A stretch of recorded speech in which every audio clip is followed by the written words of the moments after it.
तुम्हारी मुक्ति का उपाय क्या हो सकता है? तुम्हारी मुक्ति का उपाय तुम ही कर सकते हो, और कोई दूसरा नहीं कर सकता। कोई दूसरा इस उपाय को बस बता सकता है, तुम तक सूचनाएं पहुंचा सकता है किस प्रकार से तुम्हारी मुक्ति संभव है। वैसे मुक्त होना किससे चाहते हो? सबसे पहला प्रश्न तो यही आता है। क्या वास्तव में तुम्हें ऐसा लगता है कि तुम संसार से मुक्त होना चाहते हो? क्या तुम्हें ऐसा लगता है कि तुम परिवार से मुक्त होना चाहते हो? कई कई बार ऐसा होता है कि हम संसार से तो मुक्त होना चाहते हैं, ऑफिस में बहुत दिक्कतें हैं, संसार बहुत दिक्कत दे रहा है, लेकिन मेरा परिवार तो मेरी आसक्ति है।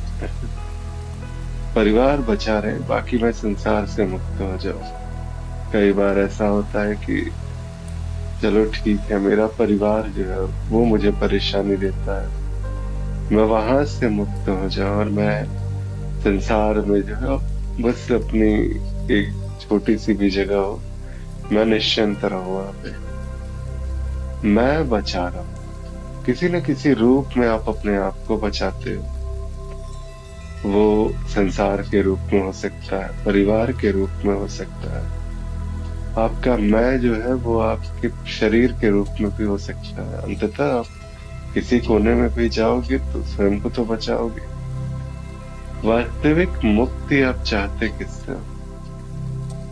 वो मुक्ति चाहते हो आप अपने दुखों से चाहते हो। जो आपकी जीवन के जो दुख है, जो तकलीफें हैं, आप सदा से बस आप उन्हीं तकलीफों से मुक्ति खोज रहे हो। आपने कभी इच्छा नहीं की, ऐसी कोई इच्छा नहीं। आध्यात्म भी एक, जैसे कहते हैं ना कि मैं तो आध्यात्मिक हूँ, मैंने ईश्वर को पूजा है, मैं ईश्वर की भक्ति किया करता हूँ। तो यहाँ भी कहीं ना कहीं वही लाभ जो लेना है कि मैं, मेरा जो बचा हुआ है, जो भी मेरे दुख है वो समाप्त हो जाए और मैं किसी प्रकार से मैं बचा रह जाऊं। देखिए, ये जब कहते हैं ना कि खुद को बचा करके मुक्ति की आकांक्षा, दुखों से मुक्ति अगर आप ढूंढ रहे हैं तो वो संभव है क्या? उसके लिए बिल्कुल ही ये गलत बात है कि मैं कोई सांसारिक लाभ की आकांक्षा करता हूँ। बिल्कुल भी गलत बात है, ये एकदम सही बात है। अगर आप सांसारिक लाभ अगर आप ढूंढ रहे हैं तो बिल्कुल ढूंढिए, और सांसारिक लाभ आपको जब तक मिल ना जाए तब तक आप कीजिए, याचना कीजिए प्रभु से। ऐसा नहीं कि हम यहाँ पर मार्ग नहीं बताते सांसारिक लाभ प्राप्त करने का। निर्वाण धाम में वो सारी भी सुविधाएं वो बताई जाती है। बिल्कुल स्पष्ट रूप से जो है वो तरीके हैं, आप उस तरीके का पालन कीजिएगा, सांसारिक वैभव आपको प्राप्त होगा। लेकिन क्या ये सांसारिक वैभव ही आपकी मुक्ति है? अभी के लिए मैं सांसारिक वैभव प्राप्त कर लूं, अगले जन्म में देखूंगा, कुछ आध्यात्म वगैरह जो है उस जन्म में किया जाएगा। ठीक है, कोई बात नहीं है। कौन सा ये आपका पहला जन्म है? अगर इस जन्म में अध्यात्म से चूक भी गए तो कौन सी बड़ी भारी भूल हो गई आपसे। अगले जन्म में उससे निपटा देना, अगले जन्म में उसका कार्य निपटा देना। देखो, यहाँ पर जो भी बातें हैं, ऐसा नहीं है कि मैं ऊट पटांग सी जो जो सामान्य आप हो सकता है कि बहुत जगहों पर बड़े ही कड़े नियमों का पालन होता है, कि वहां पर कहा जाता है आपसे कि अगर आपको एक नियम दिया गया है उस नियम में रहिए, संसार का चिंतन छोड़िए, प्रभु का चिंतन कीजिए।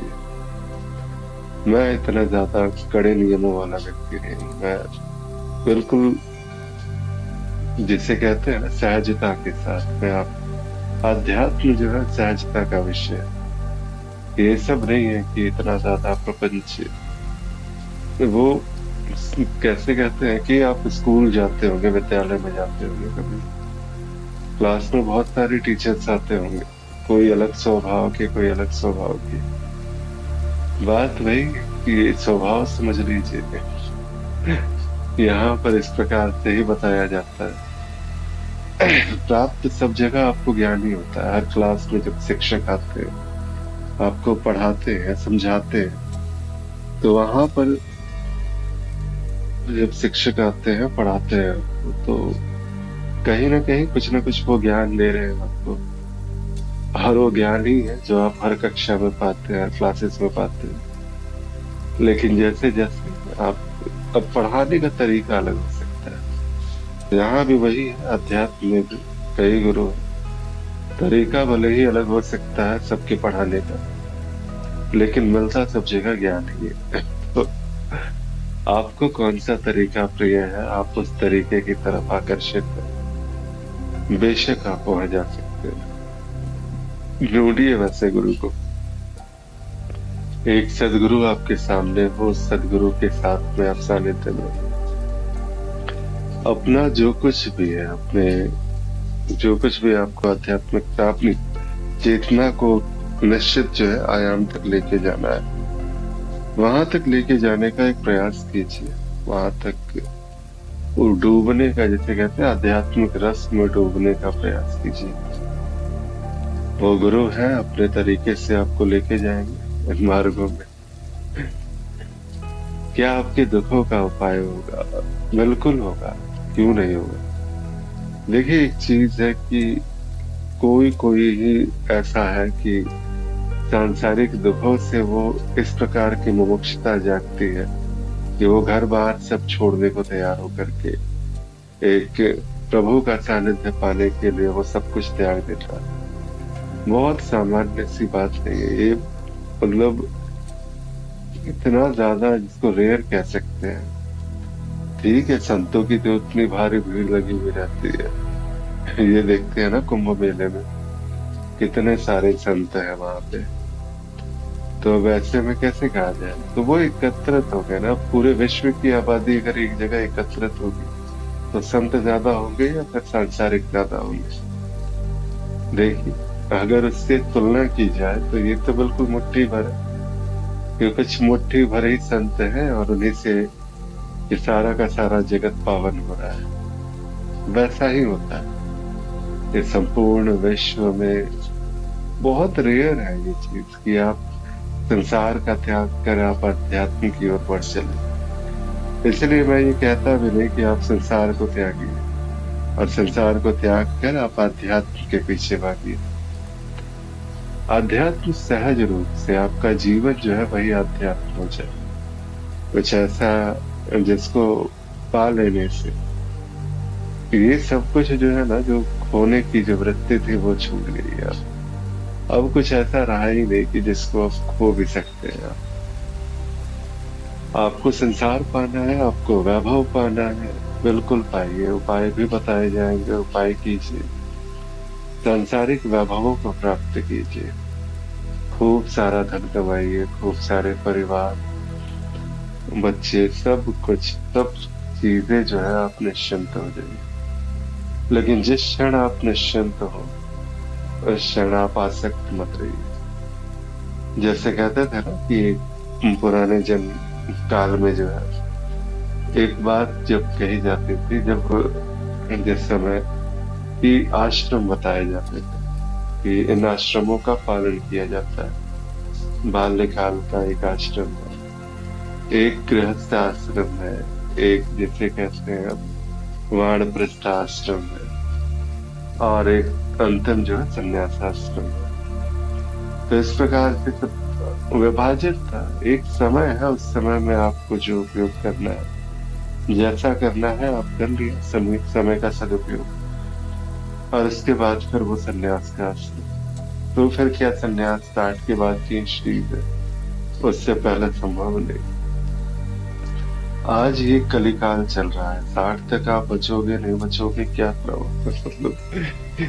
ये एक जमाना था, उस जमाने में खान पान, व्यवहार, जो जनता का सबका व्यवहार जो हुआ करता था, सब एक रोचक सा था, मतलब अच्छा था सभी का व्यवहार वहां पे। कभी ऐसा था कि आपको मारने के लिए उतावल नहीं थे। आज तो यहाँ प्रकृति हर रूप में आपके प्राण लेने को आती है। आपके भोजन में जहर बन करके आ जाती है, आपके परिवार में जो है द्वेष बन करके उपज जाती है, संसार में युद्ध बनकर आती है, और पता नहीं क्या क्या। तो कितने दिन दिन तक जो है वो जीवन है, वो जैसे कहते हैं स्थायित्व वाली बात है। स्थायित्व तो यहाँ पे दिखता नहीं है, कब कौन सी बीमारी आ जाए कौन जानता है। अब ये भी कहते हैं कि संत जन डराते हैं, ऐसे ऐसे कौन मरता है क्या। तो ये मैं ऑप्शन देता हूँ, देखो संभावनाएं हैं, हर कोई संत जो है आपको एक संभावना बताएगा, हर गुरु आपको एक संभावना बताएगा कि ये संभावनाएं हैं। इन संभावनाओं को देखिए, इन संभावनाओं को समझते हुए अपना निर्णय लीजिए। अगर आपने जीवन भर तक जो है सिर्फ माया प्रपंच ही अगर गढ़े हैं, सिर्फ संसार का ही मनन किया है, चिंतन किया है, तो 60 के बाद कौन सा संसार छूटेगा। चले तो जाओगे, शरीर ये जंगलों में चला जाएगा, पहाड़ों पे चला जाएगा, लेकिन उन पहाड़ों पर भी चिंतन जो है संसार का ही होगा, भगवान का नहीं होगा। इसीलिए कहते हैं अभ्यास कर लीजिए, जीवन पर्यंत ये अभ्यास रहना चाहिए। पौराणिक कालों में उस समय एक व्यवस्था थी, उस व्यवस्था में हर दिन आपका कुछ ना कुछ आध्यात्मिक चेतना उसके लिए कार्य होता रहता था। आज मोबाइल है, टेलीविजन है, बहुत प्रकार के जो है व्यवधान है, हर बात आपको रोकने के लिए कहा है, मतलब किया जाता है। एक कहते हैं ना कि एक जमाना था जिस जमाने में बड़े बड़े राजा महाराजा जो है, जितने जो है इस प्रकार की, जैसे कहते थे कि एक उनके लिए संभव हुआ करता था कि कुछ निश्चित प्रकार की स्त्रियों का संसर्ग पाना। आज एक 14 वर्ष के जो बच्चे के पास में ऐसी संभावनाएं है कि वो जो है उसी प्रकार के जो है शारीरिक सुखों का भोग कर सकता है। तो ये संभावना एक पौराणिक काल क्या था, आज क्या है।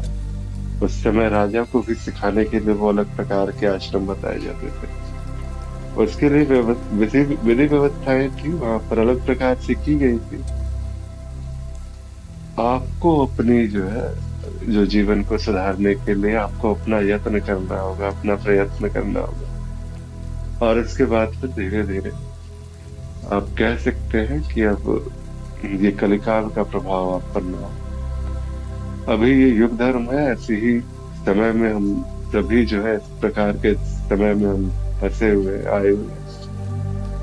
यहाँ पर बस इतना ही है कि जितनी जल्दी हो सके उतनी जल्दी आध्यात्मिक चेतना को जगाई जाए, ताकि ये जो वृत्ति है आध्यात्मिक वृत्ति, वो आपको बुरे कम से कम जो है कर्मों में और बुरे तरीके से फंसा करके निकृष्ट योनियों में न गिराए। आपकी प्रगति हो, आपके जीवन में गुरु मिले, जीवन में सुख आए, संपत्ति आए, सब कुछ आए, लेकिन हर प्रकार से आप निश्चिंत हो जाए। बस इतनी सी बात है। तो आगे बढ़िए, अपने गुरु को ढूंढिए, आध्यात्मिक मार्ग को चुनिए, और जितनी जल्दी हो सके आ जाइए, क्योंकि ये कलिकाल है, पता नहीं कब आपके प्राण ले ले।